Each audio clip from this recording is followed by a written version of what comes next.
Muy buenas tardes, mis queridos hermanos y hermanas. Es un placer estar aquí con ustedes en la Iglesia Central de Bakersfield.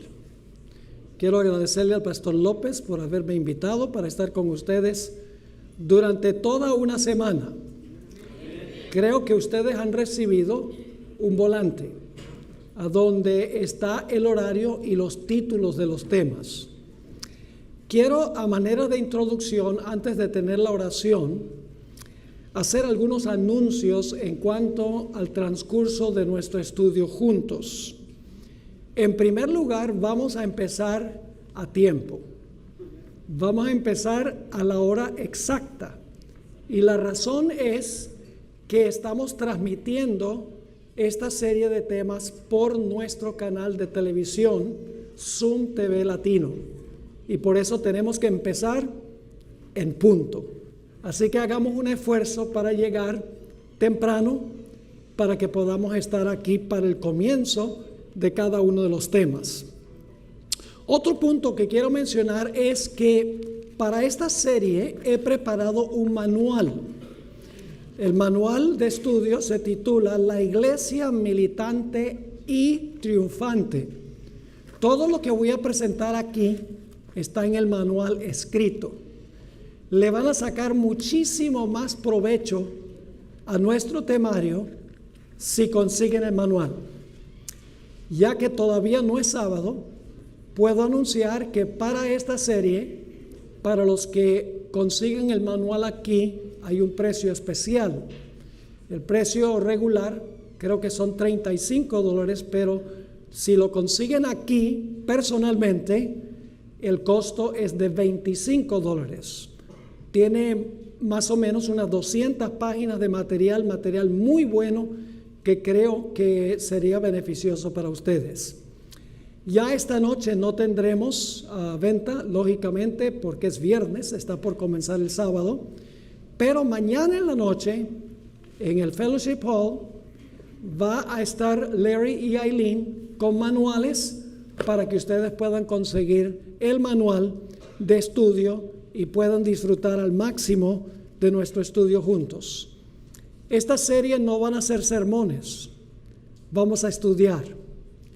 Lo único que les pido es que durante la presentación no hagamos comentarios ni preguntas porque estamos transmitiendo, pero después de la presentación les vamos a dar 15 minutos para que hagan preguntas.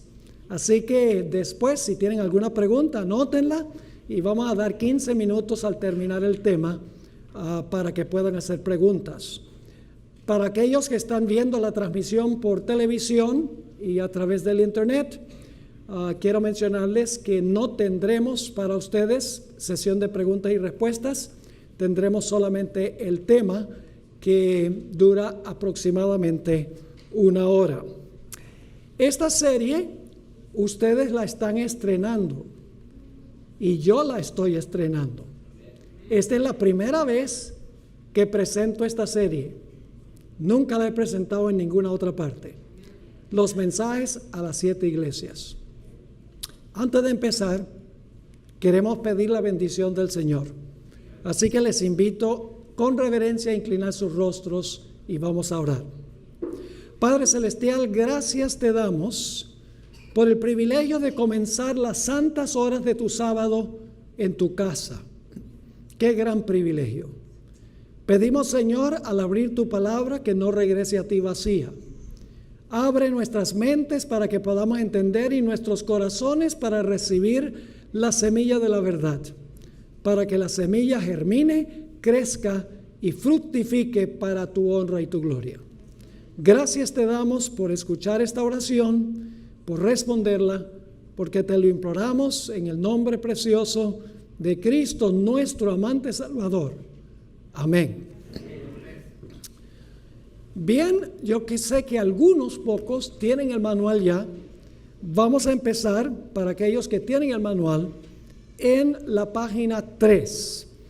El título de nuestro primer estudio es Introducción a Apocalipsis 1 al 3. Vamos a resumir los puntos principales de los primeros 3 capítulos del libro.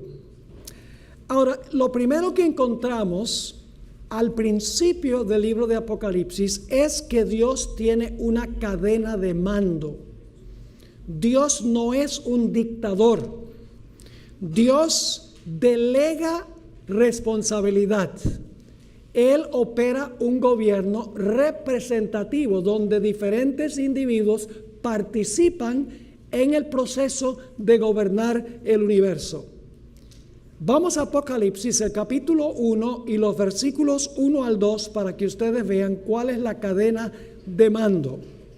Dice en el versículo 1, la revelación de Jesucristo que Dios le dio para manifestar a sus siervos las cosas que deben suceder pronto. Y la declaró enviándola por medio de su ángel a su siervo Juan, que ha dado testimonio de la palabra de Dios y del testimonio de Jesucristo y de todas las cosas que ha visto. Ahora, ¿cuál es la cadena de mando que encontramos en estos versículos? Resumiendo, en primer lugar, Dios el Padre le entrega el mensaje a Jesús. Dios se lo da a Jesús. Luego Jesús le da el mensaje al Espíritu Santo. Y eso lo sabemos porque para cada iglesia dice, el que tiene oído, oiga lo que el Espíritu dice a las iglesias. En otras palabras, Dios le da el mensaje a Jesús, Jesús le da el mensaje al Espíritu Santo, el Espíritu Santo le entrega el mensaje al ángel, el ángel le entrega el mensaje a Juan, Juan luego escribe el mensaje en el libro que conocemos como Apocalipsis y lo envía a las iglesias, y entonces los miembros de las iglesias deben proclamar el mensaje al mundo. Es decir, Dios tiene una cadena de mando, maneja el universo como si fuera una organización militar, donde delega responsabilidad. Ahora, lamentablemente, nosotros muchas veces no tomamos en cuenta la importancia que tienen los ángeles en la economía divina. Así que voy a tomar un tiempo para hablar un poco del ministerio de los ángeles, porque ustedes notan aquí que dice que Dios le da el mensaje a Jesús, Jesús se lo da al Espíritu Santo, el Espíritu Santo se lo da al ángel y luego el ángel se lo entrega a Juan. Es decir, los ángeles juegan una función muy importante en la manera en que Dios opera el universo. Así que quiero notar algunos detalles en cuanto al ministerio de los ángeles. Y voy a empezar regresando a lo que ocurrió en la Torre de Babel. Y usted dice, pero pastor, ¿por qué usted va a regresar para hablar de la Torre de Babel si estamos hablando de Apocalipsis, el capítulo 1 y 2 y el capítulo 3? Ya van a darse cuenta por qué razón. Génesis, el capítulo 11, lee de la siguiente manera. Y dijo Jehová, he aquí el pueblo es uno, y todos estos tienen un solo lenguaje, y han comenzado la obra, y nada les hará desistir ahora de lo que han pensado hacer. Ahora pues, dice Dios, descendamos y confundamos allí su lengua, para que ninguno entienda el habla de su compañero. Así los esparció Jehová desde allí sobre toda la faz de la tierra, y dejaron de edificar la ciudad. Por esto fue llamado el nombre de ella Babel. Ahora noten este detalle. Porque ¿quién confundió las lenguas allí? Porque allí confundió Jehová el lenguaje de toda la tierra, y desde allí los esparció sobre la faz de toda la tierra. ¿Quién fue el que confundió las lenguas de los que estaban construyendo la Torre de Babel? Jehová, dice en Génesis. Pero ahora quiero leerles una cita muy interesante del Espíritu de Profecía, que se encuentra en el libro Historia de la Redención, página 75.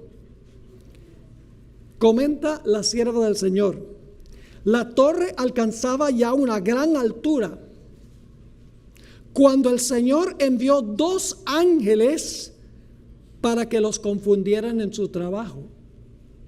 Interesante. Génesis dice que fue ¿quién el que confundió? Jehová.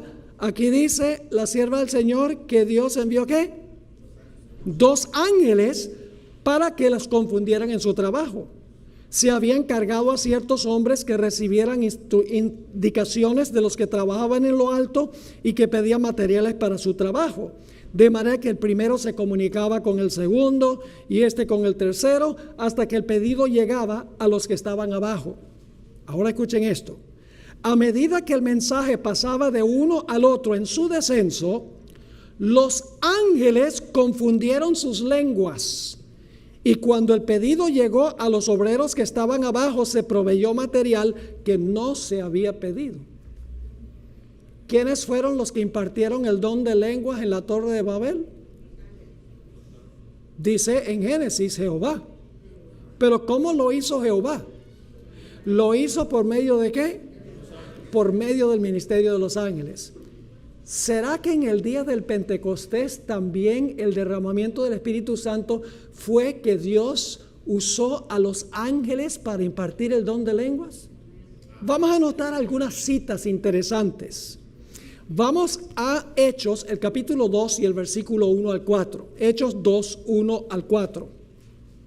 Ustedes conocen este pasaje. Dice: cuando llegó el día del Pentecostés, estaban todos unánimes juntos, y de repente vino del cielo un estruendo como de un viento recio que soplaba, el cual llenó toda la casa a donde estaban sentados. Y se les aparecieron lenguas repartidas como de fuego, asentándose sobre cada uno de ellos.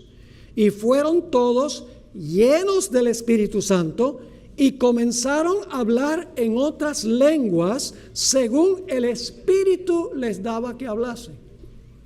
Entonces yo pregunto, ¿quién fue el que impartió el don de lenguas según Hechos el capítulo 2 en el día del Pentecostés? El Espíritu Santo. El Espíritu Santo. Pero ahora quiero leerles unas citas muy interesantes del Espíritu de Profecía. Estamos hablando de la importancia de los ángeles, hermanos y hermanas. Es vital. La Biblia, desde Génesis hasta Apocalipsis, tiene muchísimo que decir en cuanto a la importancia de los ángeles, las responsabilidades que Dios le delega a los ángeles. Esta cita se encuentra en Mensajes Selectos, tomo 2, página 65. Cuando los ángeles del cielo vengan entre nosotros y obren mediante instrumentos humanos, entonces habrá conversiones firmes y sustanciales en forma parecida a las conversiones que ocurrieron después del día del Pentecostés.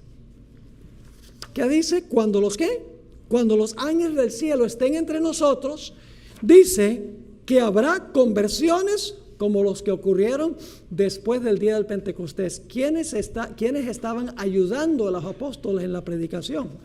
El Espíritu Santo. ¿A través de qué? A través de los ángeles. Aquí está otra cita. Para los que consiguen el manual, todas estas citas están en el manual. Todo el cielo estaba interesado en su salvación, y los ángeles de Dios están esperando hacer por usted lo que hicieron por los discípulos en el día del Pentecostés. Los ángeles están esperando hacer por nosotros lo que hicieron por los discípulos en el día del Pentecostés. Aquí hay otra. Cuando se viva la verdad en su sencillez en todo lugar, entonces Dios obrará por medio de los ángeles, así como obró en el día del Pentecostés. Qué interesante el Espíritu de Profecía.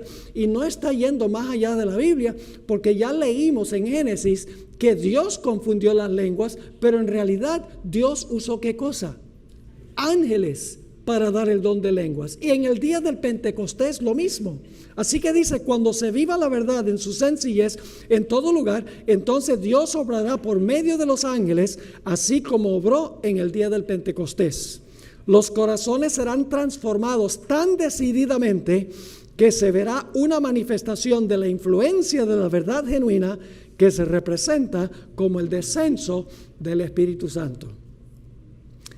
Ahora, saben que también en el futuro sabemos que va a haber un derramamiento sin límites del Espíritu Santo. Se conoce como el derramamiento de la lluvia tardía. ¿Será que los ángeles son los instrumentos que el Espíritu Santo va a usar? Noten esta cita en el libro Maranata, página 210. Antes que sea completamente terminada la obra y finalice el sellamiento del pueblo de Dios, recibiremos el derramamiento del Espíritu de Dios. Ángeles del cielo estarán en nuestro medio. Recibiremos el derramamiento del Espíritu de Dios, y luego explica: ángeles del cielo, ¿qué cosa? Estarán en nuestro medio. Ahora quiero leerles otra cita muy interesante. Esta cita es del Deseado de todas las gentes, página 117. ¿Cómo hizo Jesús los milagros que Él desempeñó cuando estuvo en la tierra? Esta cita es muy interesante, y luego les voy a dar un ejemplo bíblico que demuestra que así es. Deseado de todas las gentes, página 117. Los ángeles de Dios pasan siempre de la tierra al cielo y del cielo a la tierra. Ahora escuchen bien. Los milagros de Cristo a favor de los afligidos y dolientes fueron realizados por el poder de Dios mediante el ministerio de los ángeles. ¿Cómo es que Jesús desempeñó sus milagros? Fueron realizados por el poder de Dios mediante ¿qué? El ministerio de los ángeles. Y es por medio de Cristo, por el ministerio de sus mensajeros celestiales, como nos llega toda bendición de Dios. ¿Cómo es que nos llega toda bendición de Dios? Nos llega por medio de los mensajeros celestiales. Ahora quiero darles un ejemplo de esto que encontramos en la Escritura. El Evangelio según San Mateo, el capítulo 8. Mateo, el capítulo 8, para que ustedes vean cómo es que están involucrados los ángeles. Mateo 8, y vamos a leer el versículo 5 al 8, y luego entonces vamos a saltar al versículo 13. Noten lo que dice Mateo 8 y el versículo 5. Entrando Jesús en Capernaum, vino a él un centurión, rogándole y diciendo: Señor, mi criado está postrado en casa, paralítico, gravemente enfermo o atormentado. Y Jesús le dijo: yo iré y le sanaré, es decir, yo voy a tu casa y lo sano. Respondió el centurión y dijo: Señor, no soy digno de que entres bajo mi techo, solamente di la palabra y mi criado sanará. Ahora saben que por mucho tiempo yo pensaba que cuando Jesús dijo sea sano, de alguna manera la palabra de Jesús salió volando por el cielo y sanó al que estaba allá. Pero no fue así. Noten, el centurión entendió que no fue así. Noten lo que sigue diciendo en el versículo 13. El centurión le dice a Jesús: tú no tienes que venir a mi casa. Di la palabra y mi siervo será sano. Y luego explica qué es lo que quiso decir. Vamos al versículo 7. Jesús le dijo: yo iré y le sanaré. Respondió el centurión y dijo: Señor, no soy digno de que entres bajo mi techo, solamente di la palabra y mi criado sanará. Ahora fíjense lo que dice el centurión: porque también yo soy hombre bajo autoridad y tengo bajo mis órdenes soldados, y digo a este ve y va, y al otro ven y viene, y a mi siervo haz esto y lo hace. ¿Cómo es que el centurión lograba cumplir su función? A través de sus soldados. Ahora escuchen esta cita del Espíritu de Profecía, muy interesante, Deseado, página 283, sobre esta experiencia. El centurión aquí está hablando: como yo represento el poder de Roma, dice el centurión, y mis soldados reconocen mi autoridad como suprema, así tú representas el poder del Dios infinito, y todas las cosas creadas obedecen tu palabra. Puedes llamar a tus mensajeros celestiales y ellos impartirán virtud sanadora. Pronuncia tan solo la palabra y mi siervo sanará. Es decir, cuando Jesús pronunció la palabra, el ángel ya iba en camino. para impartir virtud sanadora a ese que estaba enfermo. ¿Cuán importantes son los ángeles? De vital importancia. Un ángel le entregó el mensaje a Juan. Claro, fue el mensaje que el Padre le dio a Jesús, que Jesús le dio al Espíritu Santo y que el Espíritu Santo luego le da al ángel, y el ángel entonces inspira a Juan para que Juan escriba el libro de Apocalipsis. Permítame leerles un par de citas más sobre la función de los ángeles. Hay varias aquí que tenemos en el manual, pero lamentablemente no podemos leerlas todas por la premura del tiempo.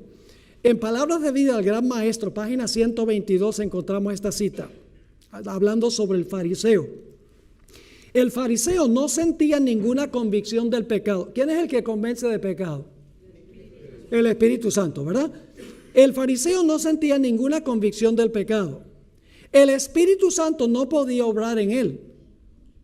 Su alma estaba revestida de una armadura de justicia propia que no podía ser atravesada por los aguzados y bien dirigidos dardos de Dios arrojados por manos angélicas. ¿Captaron lo que está diciendo? ¿Quiénes eran los que lanzaban las flechas de la verdad? Los ángeles. ¿Como instrumentos de quién? Del Espíritu Santo. Aquí hay otra cita, Ministerio y Corazón, página 325. La Biblia nos muestra a Dios en su alto y santo puesto, no en estado de inacción, no en el silencio y la soledad, sino rodeado de millares y millones de millones de seres santos, siempre a la espera de sus órdenes. Por medio de estos mensajeros permanece Dios en comunicación activa con todas las partes de su dominio. ¿Cómo es que Dios se mantiene en comunicación activa con toda parte de su dominio? Por medio de los mensajeros celestiales. Dice, por medio de su Espíritu está presente en todas partes. Mediante su Espíritu y sus ángeles atiende y cuida a los hijos de los hombres. Por encima de las confusiones de la tierra, Dios está en su trono. Todas las cosas están abiertas a su divina mirada, y desde su grande y serena eternidad ordena lo que su providencia considera mejor. Son algunas de las citas que encontramos en el Espíritu de Profecía que nos explican la función de los ángeles. El ángel fue a Patmos y el ángel le impartió a Juan el mensaje que el Padre le dio a Jesús y que Jesús le dio al Espíritu Santo. Ahora queremos hacernos una pregunta. ¿Por qué se escogieron estas 7 iglesias que se mencionan en Apocalipsis 2 y 3?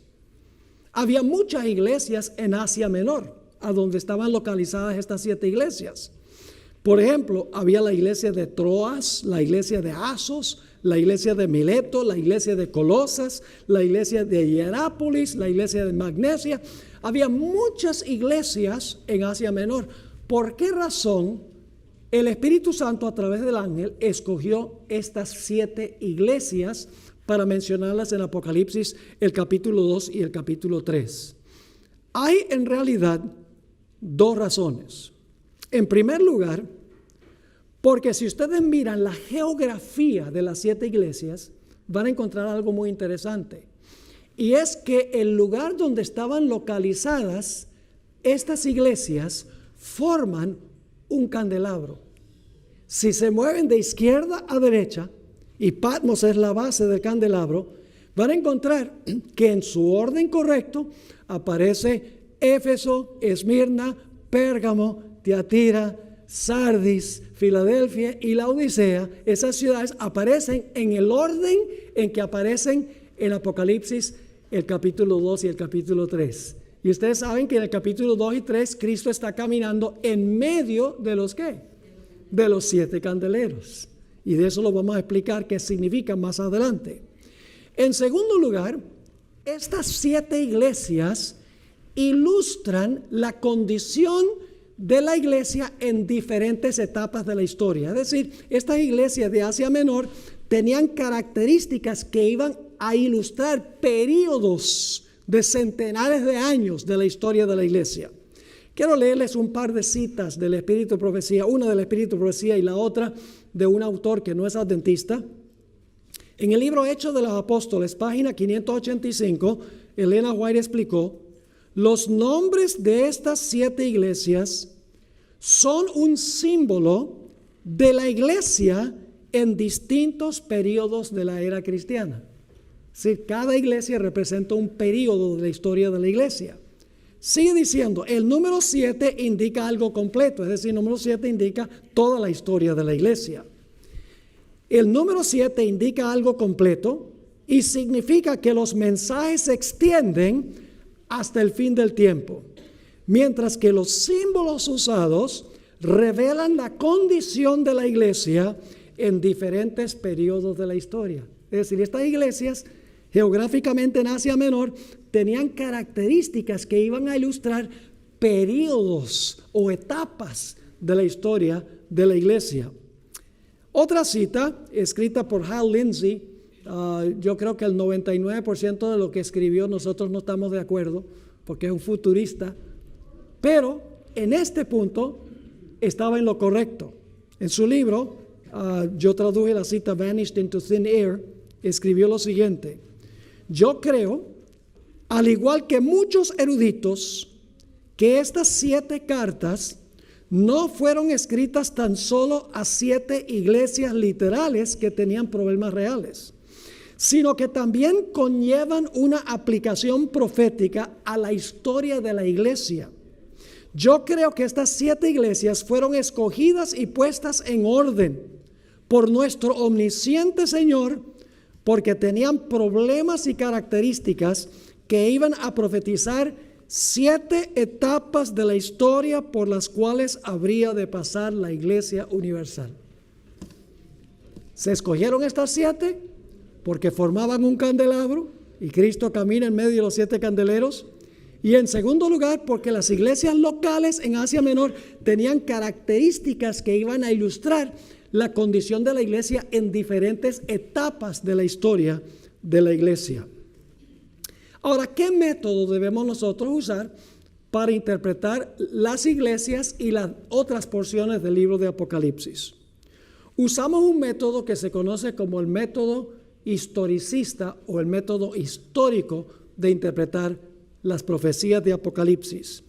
Quiero leer de Apocalipsis el capítulo 1, los versículos 9 y luego vamos a leer los versículos 4 al 8.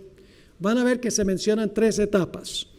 Dice el ángel a Juan: escribe las cosas que has visto. ¿Qué tiempo es el verbo? Pasado, ¿verdad? Que has visto. Y las que son, presente. Y las que han de ser, futuro, después de estas. Es decir, hay aspectos de Apocalipsis que son pasados, hay aspectos que son presentes y hay aspectos que son futuros. Y Dios es el que controla y dirige todo, porque es el mismo ayer, hoy y para siempre. Ahora quiero leer los versículos 4 al 8 para que ustedes vean cómo el libro de Apocalipsis presenta eventos pasados, eventos presentes y eventos futuros. Dice en el versículo 4, Juan, a las 7 iglesias que están en Asia, gracia y paz a vosotros, del que es, ¿qué tiempo? El que es presente, que era pasado, que ha de venir. Y de los 7 espíritus que están delante de su trono, y de Jesucristo el testigo fiel, el primogénito de los muertos y el soberano de los reyes de la tierra, al que nos amó. ¿Qué tiempo? ¿Qué tiempo es el verbo? Al que nos amó, pasado, y nos lavó. ¿Qué tiempo? Pasado, de nuestros pecados, y nos hizo, pasado, reyes y sacerdotes para Dios su Padre. A él sea gloria e imperio por los siglos de los siglos. Amén. He aquí que viene, en realidad en el griego es un verbo futuro, vendrá ¿con qué? Con las nubes. ¿Qué tiempo?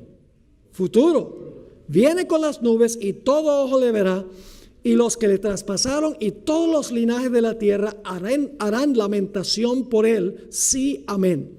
Y luego el versículo 8 dice, yo soy el alfa y la omega, el principio y el fin, dice el Señor, el que es y que era y que ha de venir, el Todopoderoso. Así que Dios es el Dios del pasado, el presente y el futuro. Dios dirige y controla la historia, revela cosas pasadas, presentes y futuras en el libro de Apocalipsis. Elena White, en el libro Hechos de los Apóstoles, página 466 y 467, tiene esta declaración interesante, hablando del libro de Apocalipsis. Algunas de las escenas descritas en esta profecía ocurrieron en el pasado. Es decir, algunas de las cosas que están en Apocalipsis ocurrieron en el pasado. Otras se están cumpliendo ahora. Algunas tienen que ver con el fin del gran conflicto entre los poderes de las tinieblas y el príncipe del cielo. Y otras revelan los triunfos y alegrías de los redimidos en la tierra nueva. Fíjense entonces que hay algunas cosas en Apocalipsis, en la época de la hermana White, que ya se cumplieron. Hay otras cosas que estaban en el proceso de cumplirse. Hay otras cosas que se mencionan que describen la crisis final. Y hay otras cosas que se describen, que describen cómo será la vida cuando Dios haga cielos nuevos y tierra nueva. La clave es ver la secuencia de eventos en el libro de Apocalipsis. Ese es historicismo. Ahora, hay el peligro de que nosotros apliquemos al futuro lo que realmente se cumplió en el pasado y al pasado lo que todavía es futuro. Algunos hoy en día en la iglesia adventista están reinterpretando algunas profecías. Por ejemplo, nosotros siempre hemos creído que el rey del sur de Daniel 11 representa el ateísmo, como se vio en Francia. Pero hay algunos eruditos adventistas hoy que están diciendo, no, en realidad representa a los musulmanes. Hay personas que están diciendo que las trompetas todas son futuras. Es decir, ninguna de las 7 trompetas se han cumplido todavía. Hay algunos que están diciendo que las 7 cabezas de la bestia de Apocalipsis 17 son 7 papas que han gobernado desde el año 1929. Una interpretación que nunca ha sostenido la iglesia. Es decir, aplicando al futuro eventos que ocurrieron en el pasado y al pasado cosas que en realidad ocurrirán en el futuro. En cuanto al peligro de dislocar las profecías de Apocalipsis, Elena White escribió a un maestro de nombre John Bell. Esto se encuentra en un libro que se llama Manuscript Releases, tomo 17, y todo el testimonio está en la página 1 al 23. La hermana White escribió en cuanto al peligro de dislocar las profecías. Dice, algunos tomarán la verdad que se aplica a su tiempo y la colocarán en el futuro. Colocarán en el futuro eventos que ya se cumplieron en la cadena profética en el pasado.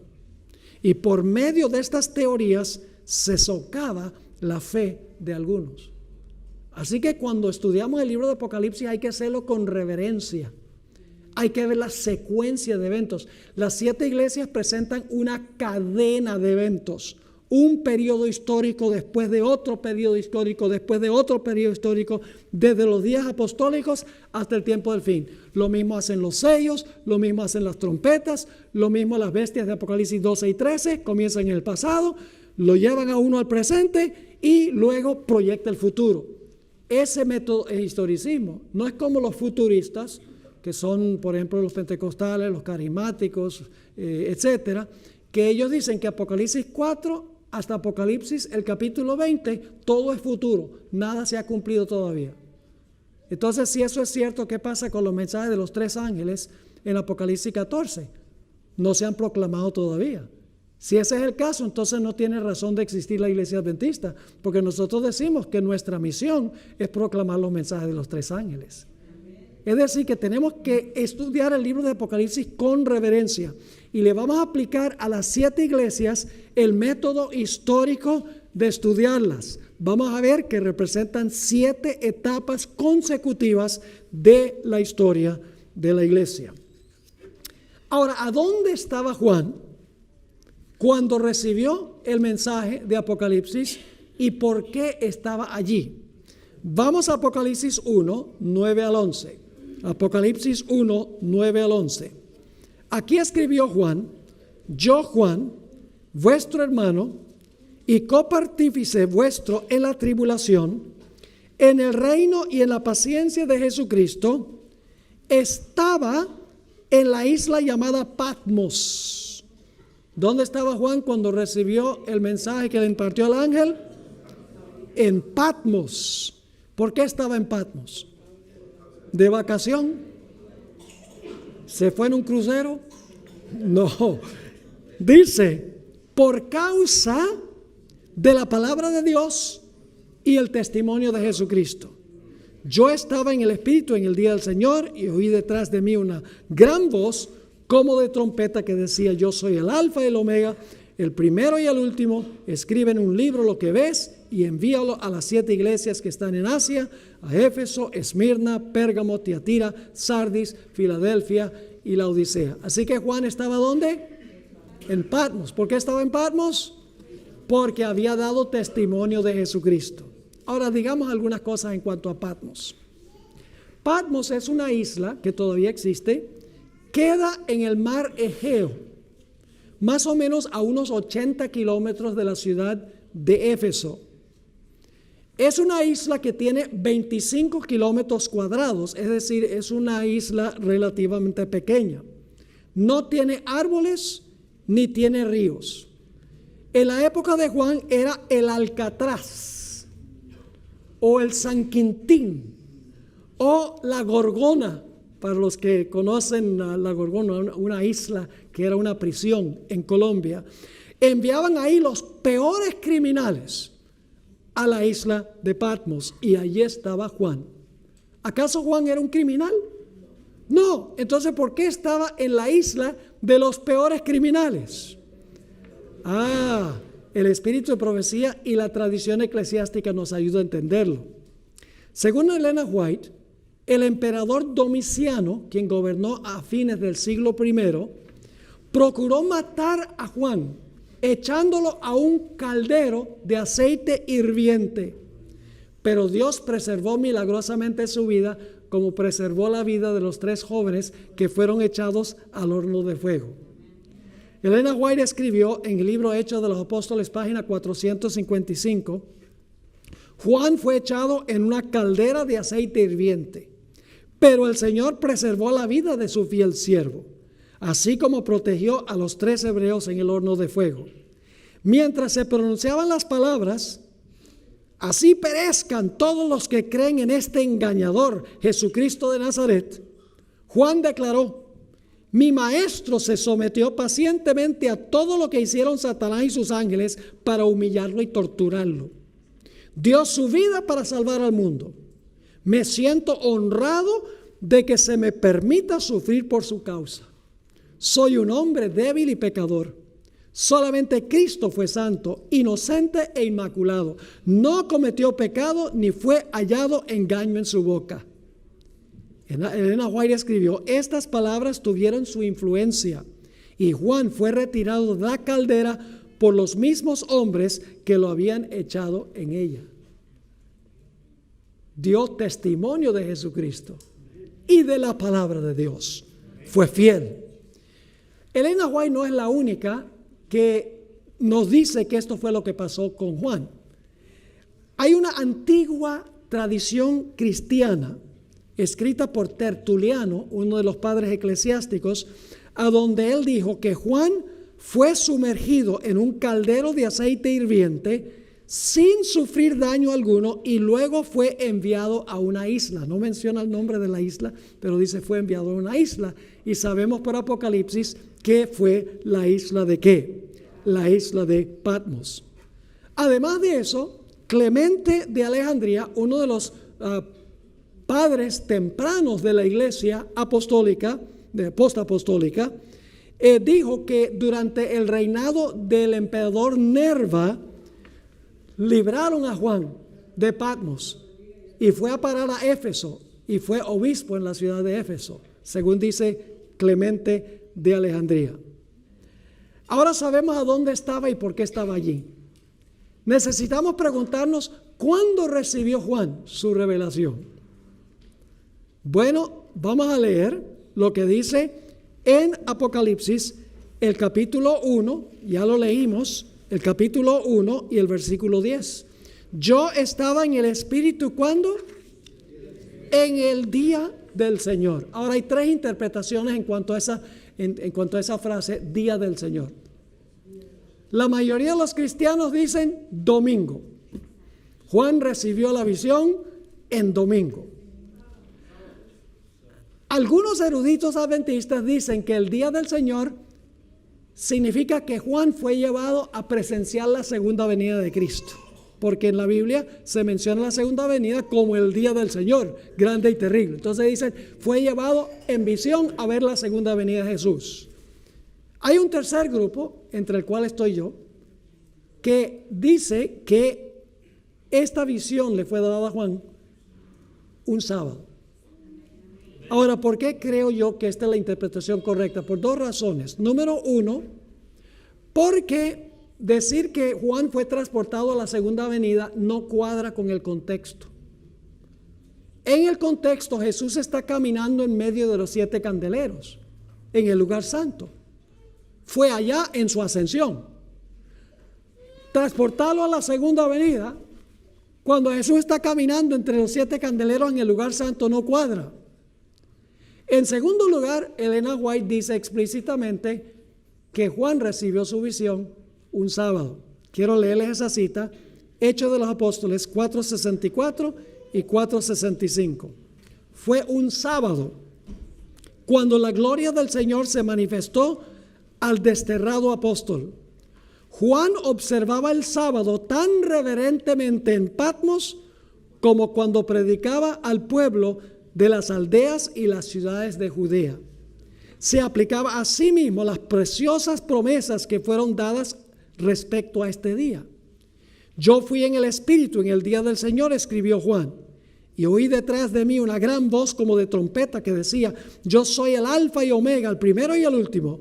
Y me volví a ver la voz que hablaba conmigo, y vuelto vi 7 candeleros de oro, y en medio de los 7 candeleros uno semejante al Hijo del Hombre. No fue transportado a la segunda venida, fue transportado en visión para ver a Jesús en el lugar santo cuando ascendió.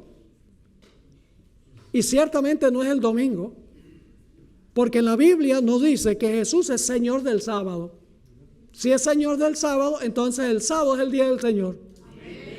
Además de eso, en la Biblia Dios dice que el sábado es mi santo día, dice Dios. Y en el 4º mandamiento dice que el 7º día es el sábado de Jehová tu Dios. Es decir, qué interesante que Dios le dio a Juan esta visión en sábado. Todos sabemos que el gran conflicto final tendrá que ver con el asunto del sábado y el asunto del domingo. Dios tiene un sentido de humor, podríamos decir. Ahora, notemos algunos detalles en cuanto al libro de Apocalipsis, porque estamos introduciendo el capítulo 1 al 3, pero también algunos aspectos del resto del libro. En primer lugar, tenemos que mirar el título del libro. Se le llama La revelación de ¿quién? De Jesucristo. Algunas personas dicen, yo no encuentro a Cristo en ese libro. Martín Lutero decía, yo no veo sino monstruos, números misteriosos y cosas raras. Yo no veo a Cristo allí. Y por eso Lutero echaba a un lado Apocalipsis. Nunca escribió un comentario sobre Apocalipsis, ni tampoco sobre Santiago. No le gustaba el libro de Santiago porque dice, no fue justificado Abraham por obras y Rahab por obras. Y por lo tanto Lutero no tenía en alta estima ni el libro de Santiago ni el libro de Apocalipsis, porque él veía en Apocalipsis solamente monstruos, números misteriosos y símbolos extravagantes. No veía a Cristo allí. Pero se equivocó, porque al principio del libro dice que es la revelación de ¿quién? Es la revelación de Jesucristo. Ahora también dice la revelación de Jesucristo. La palabra revelación es la palabra apocalipsis.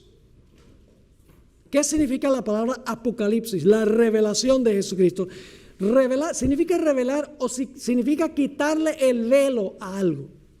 Es decir, el libro de Apocalipsis quita el velo para que se pueda ver a Cristo Jesús.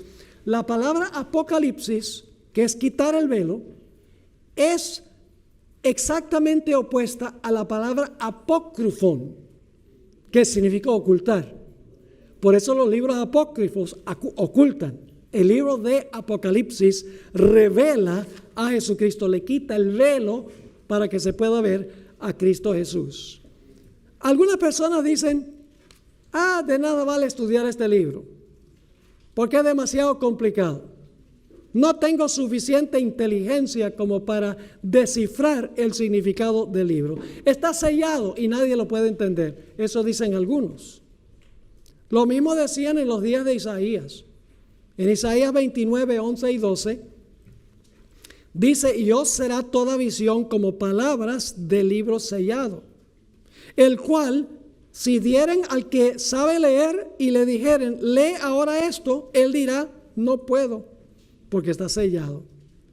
Y si se diere el libro al que no sabe leer, diciéndole, lee ahora esto, él dirá, no sé leer. Es decir, no hay forma de entender o interpretar el libro porque está sellado, decían en los días de Isaías. Ahora, si hay un libro que fue sellado hasta el tiempo del fin, fue una porción del libro de Daniel.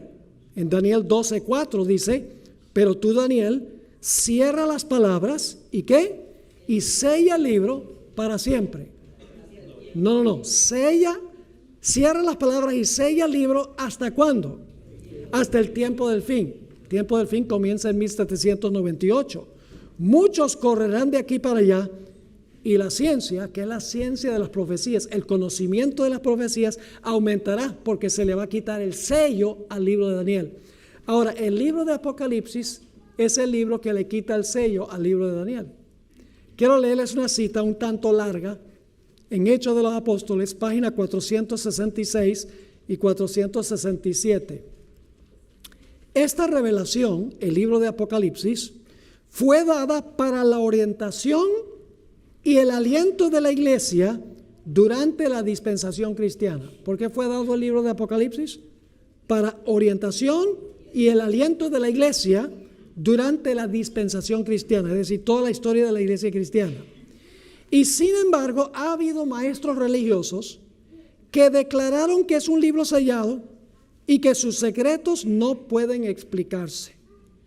Como resultado, muchos han dejado de lado el registro profético y rehusado dedicar tiempo al estudio de sus misterios.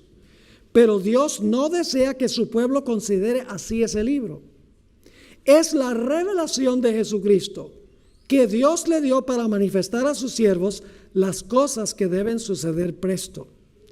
En el libro de Apocalipsis se describen las cosas profundas de Dios. ¿Qué se revela en Apocalipsis?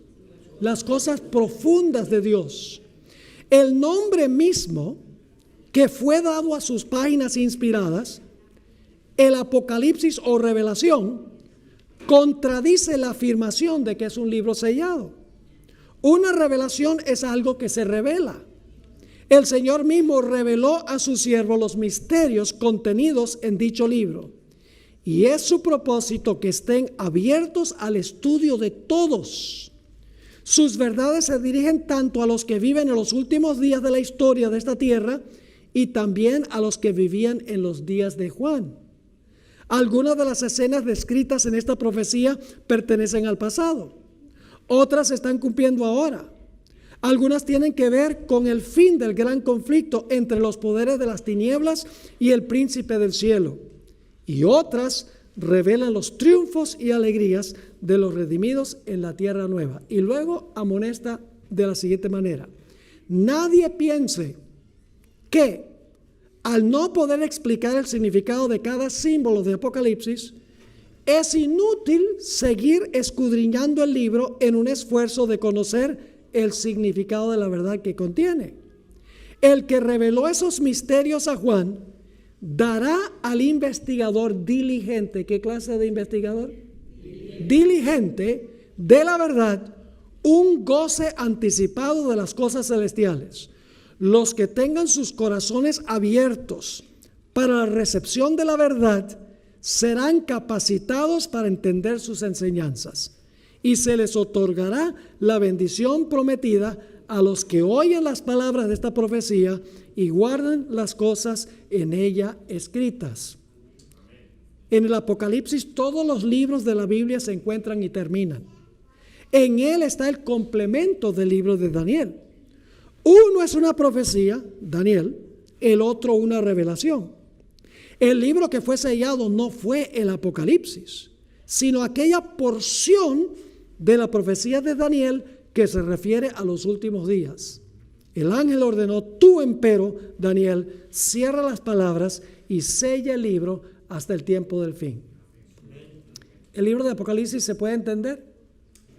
Pero solamente los pastores, solamente los PhDs, solamente los que tienen doctorado en teología.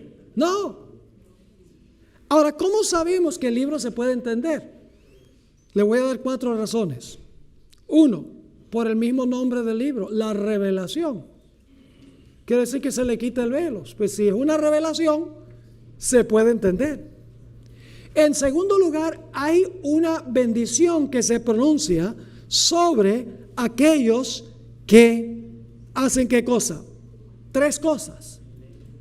Aquellos que leen, oyen y ponen por obra lo que se encuentra en el libro. Ahora yo pregunto, si no se puede entender lo que dice el libro, ¿cómo podemos cumplir eso? ¿Cómo podemos leer y entender y poner en práctica si el libro no se puede entender? En tercer lugar, Apocalipsis 22:10 dice que el libro no está sellado.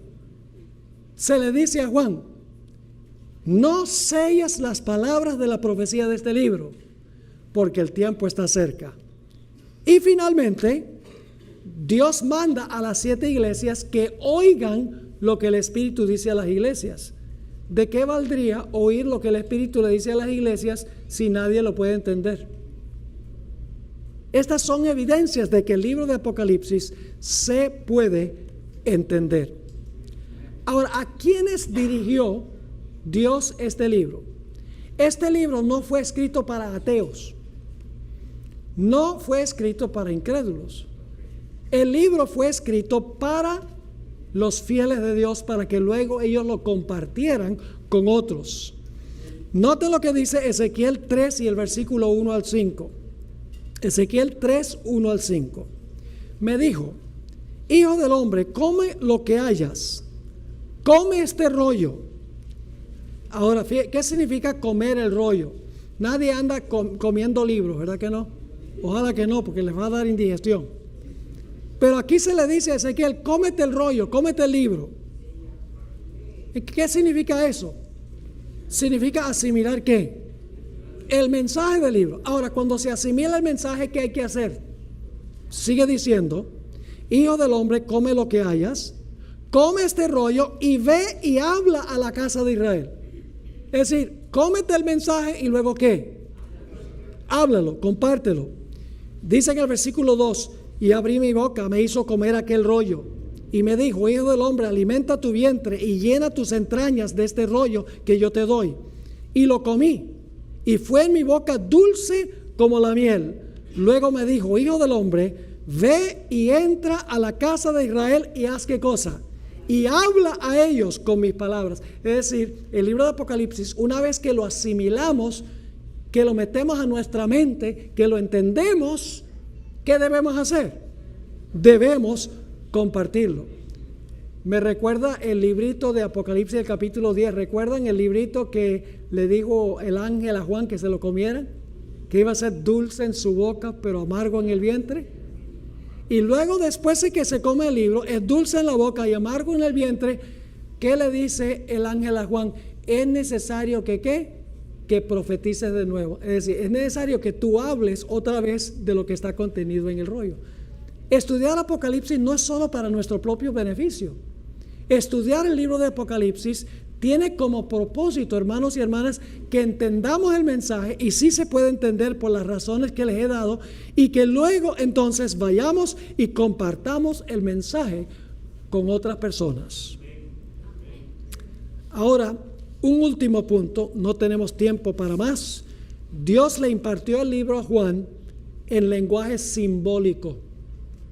Es decir, no se puede tomar literalmente el lenguaje del libro de Apocalipsis, hay que descifrarlo, hay que descodificar los símbolos. La palabra declaró, donde dice que la declaró a Juan, es la palabra semaino en el griego, de donde viene nuestra palabra señal. Es decir, el libro de Apocalipsis está escrito en señales, en lenguaje simbólico, por así decirlo. Es decir, el libro de Apocalipsis es un libro, podríamos decir, de caricaturas, que hay que descifrar, que hay que descodificar. Cuando Apocalipsis habla de aguas, no debemos buscar un río en alguna parte, no, tenemos que ver qué representan aguas. Cuando habla de una mujer ramera, hay que ver qué significa la mujer ramera. Vino, hay que ver qué significa el vino, porque no está hablando literalmente.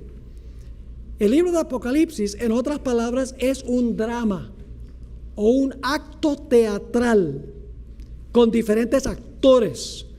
Por eso a través de todo el libro se enfatiza el ver y el oír, como cuando uno está viendo una película.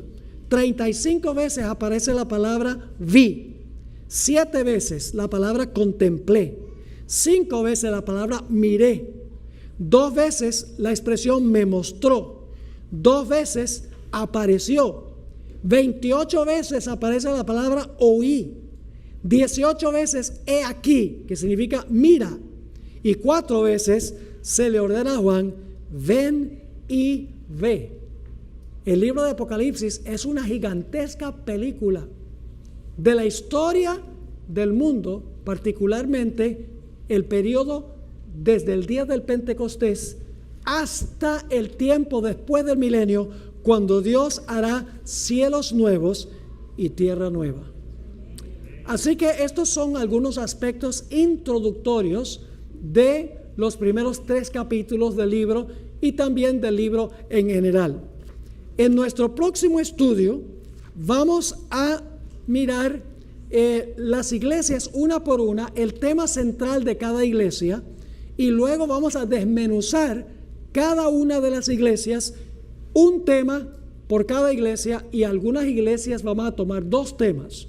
Por ejemplo, la iglesia de Filadelfia son 2 temas, Tiatira son 2 temas, la iglesia de Laodicea son 2 temas porque el material es demasiado extenso. Y cuando terminemos la serie vamos a ver toda la historia de la iglesia y cómo Dios está en control de la historia, cómo Dios dirige todo al fin que Él ha establecido.